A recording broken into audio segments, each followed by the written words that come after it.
Hi everyone, welcome to Ponderings of the Priest. Happy Lent, everyone.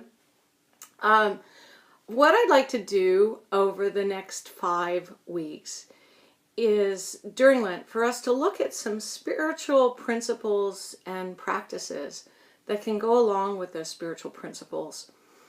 What they will help us to do over Lent is to begin to, if we're not already doing it, to behave in ways that are more consistent with how God would have us to behave. And rather than sort of spend 40 days looking at all our flaws and foibles and sort of feeling miserable about them, instead to give us new principles by which to live and new practices to help us to do that.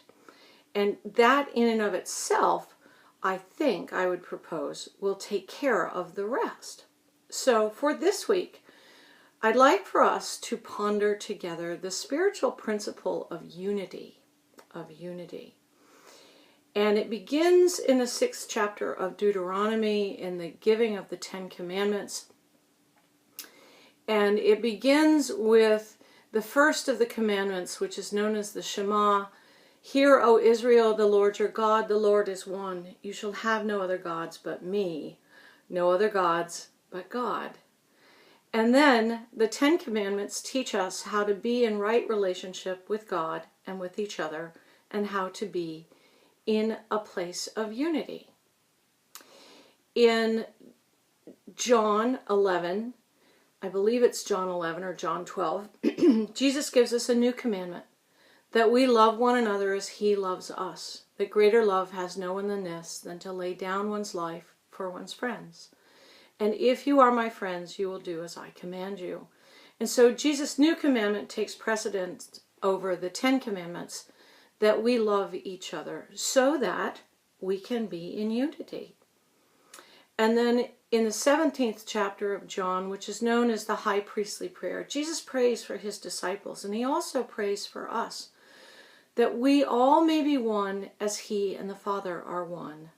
And Jesus in other Gospels tells the disciples that people will know they are his disciples by how we love one another, how we are one with one another, that we are at unity. And what this isn't about is about losing our individuality, because Paul reminds us in 1 Corinthians in the 12th chapter that we are all members of the body, but individually members of it. So we are called to unity, but our individuality, our specific gifts and talents that make us us, are not to be negated or subsumed, because unity does not equal uniformity. Unity is not synonymous with uniformity, and there's a difference. But what unity is about, it's about countering narcissistic individuality, where all I care about is me. So some of the practices for us as suggestions is to practice compassion, to put ourselves in the other person's place.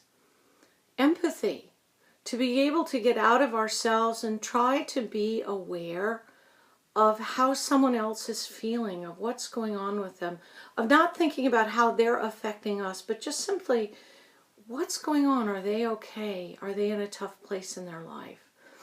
And compassion and empathy are compared to comparison and judgment. So instead of comparing, I have compassion. Instead of judging, I have empathy.